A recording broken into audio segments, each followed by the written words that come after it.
is like the signing of Chunkz. Yeah. Like, obviously that was such a big thing for JD, yeah? And he was at Foot Asylum at the time, obviously around a demographic of people that obviously clearly was working around him, yeah? Taking him and then bringing him over to JD was a massive thing. This was Campbell to Arsenal. This was massive. Yeah. Figo to Barcelona. This was, or to Real Madrid, sorry. This was crazy when I saw it. Now, also, there's like other elements to look at too, in which he talked to me on the podcast about when we filmed it, where it was like, you know what? Like, it's, as he's got bigger, it's become a little bit more difficult for him to sometimes be banter the way that he wants to banter, because it just goes to so much different people and it's just always getting taken out of context or whatever. And now, he's now moving over at a certain height. Was it ever tricky trying to actually integrate that talent? Because even though it's a given that you put a camera on him, more time he's going to be funny or whatever it is, sometimes it actually isn't always a given that he's going to work with this person or that person or whatever. And I do know that, like, in the beginning, some people were kind of a bit like, oh, I don't know, like, it doesn't feel like... So I can't obviously I can't talk about the process of him coming over. So, but the process of once he was working with the integration. It was very difficult because the pressure is he's going to pick up where he left off, and we're gonna have him in the exact same situations, and it's physically impossible because what exists over in one space is living and breathing. If you have a content platform and you have producers and you have talent, it is a living and breathing animal. You don't have control over it. So you can't pull someone away from it and be like, the same thing over here, please. So I would say it was super difficult because we were all in our own heads. We're all thinking, but what's this person going to say? And what's this audience member going to say? And what's this portion of his fan base going to say? And he... Again, as someone who's self-produced most of his career, someone who's self-edited most of his career, someone who is bootstrapped, built from the ground up himself, designed his whole character, designed his whole brand, he's so aware. Like, again, with YouTube is different. If you could be a 17-year-old signing a record deal, and then the A&Rs and the producers and all these people are influencing you. He built himself from day one. He knows what's going to work. He knows what's not going to work. He knows when he's just done something that's going to bang. He knows he's just done something that's that ain't it. Okay. So where you have different pressures from a commercial perspective, that we need X amount of things, or we need, this tone, this product, this whatever. There's so many different pressures that the consumer should never know about. When you have a talent as good as he is, and to me, he's the best we've ever produced. When it's all said and done, the United Kingdom has never produced a better on-camera presenter, he's not a presenter, he's a personality. We never produced a better one. I think working class kid from a council estate in northwest London, Somali heritage, Muslim, his image is not the image, at least when he made his name, wasn't the image of someone that's like gonna be a star in this country. For him to have made it to the level that he's made it to, the way he's done it, means to me, I put him up there as the best that there is, period. And because of the doors he's opened, it's going to be hard for me to look at someone and be like, wow, you did it better than Chunkz did it. I don't think that's necessarily going to be possible. But with time, and we've obviously known each other for years, and I've always studied his content. He's always watched Filthy, always appreciated our content. He's got good relationships with all the boys. With time, you do figure out, okay, you know what? We need to create something new. We need to create something new that we're all in the same kind of headspace for. Stop trying to be that. Stop trying to compete with that. Stop trying to focus on that audience and kind of go, if we create something with all the skills you've got, with all the skills we've got, we'll create our own momentum. We'll create our own. And luckily, like the last quarter of 2022, we really started to see a turnaround there. I was lucky again. We were able to work with Harry Pinero, who I'm biased. The second best that there ever has been. He's really good, man. Bro, as a producer, I can tell you for a fact, there's nobody in this business, turn the camera owns it. Can Dominant. I just say as well, I got to big you up because I'd never met Harry before at a point. And we was recording a pod and Poet said, I'm not going to make it, but I've got someone for you to talk to. And Harry came.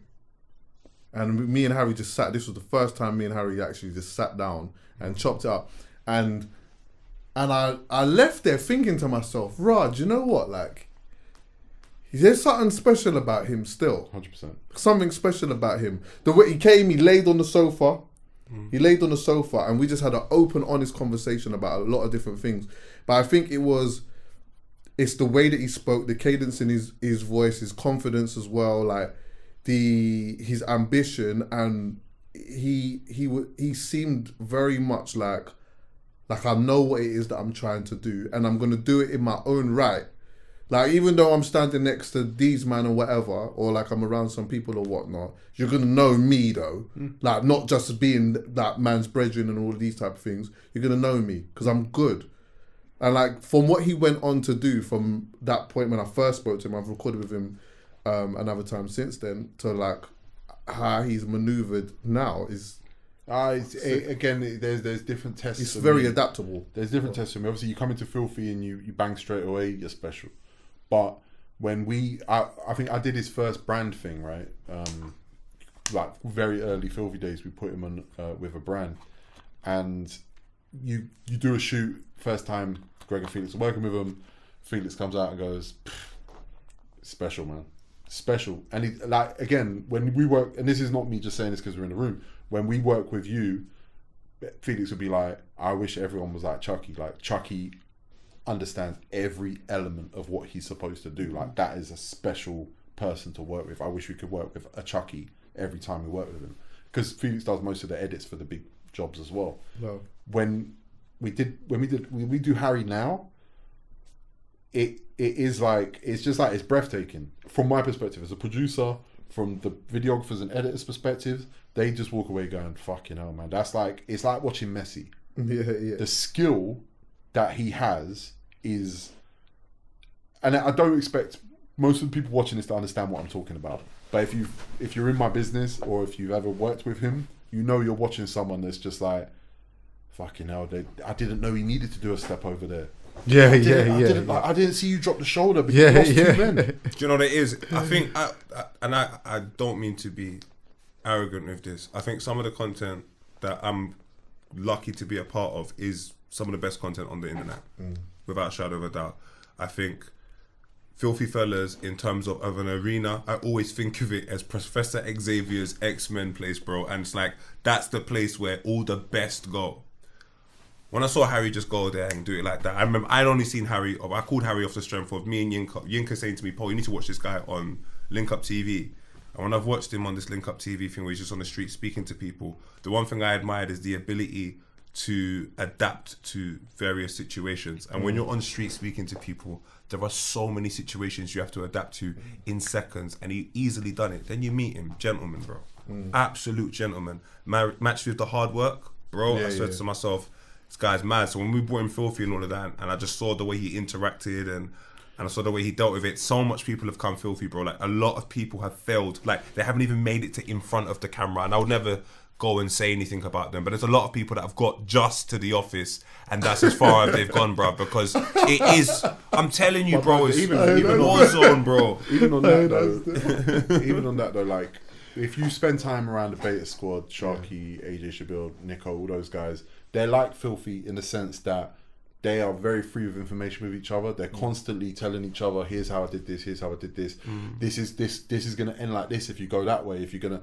And one thing Harry did when he started working with Chunkz and Philly and the Beta Squad guys is he absorbed so much information, and he actualized it in a way that's on camera but also behind the scenes.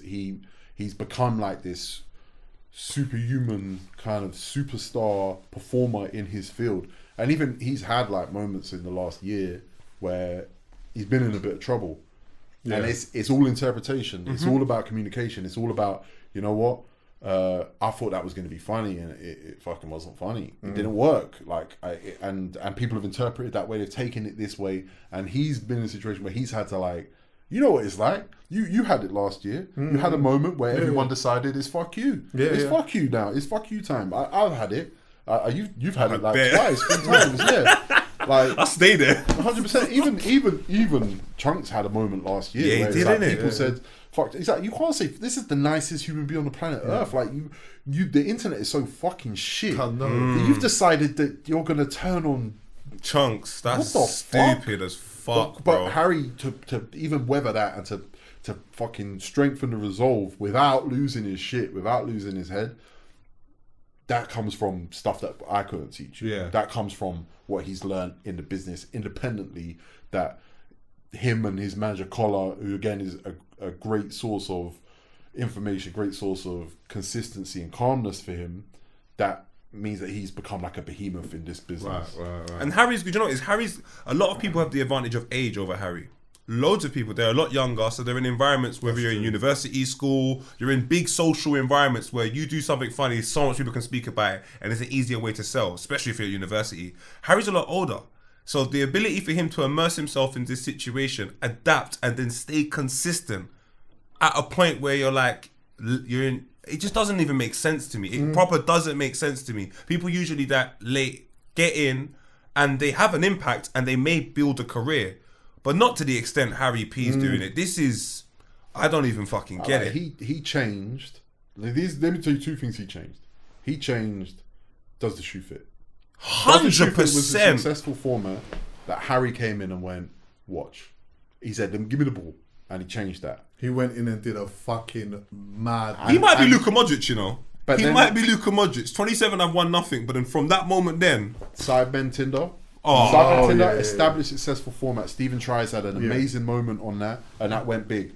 Harry came in and said, watch. Yeah. And when you can go on 2 of the biggest platforms, 2 of the biggest formats in the country, and I would say Europe, and probably the world, because you're talking about numbers that are stupid in terms of actual formats, and go, give me the ball, watch. It's special. It's completely unlike anyone has ever done in this country.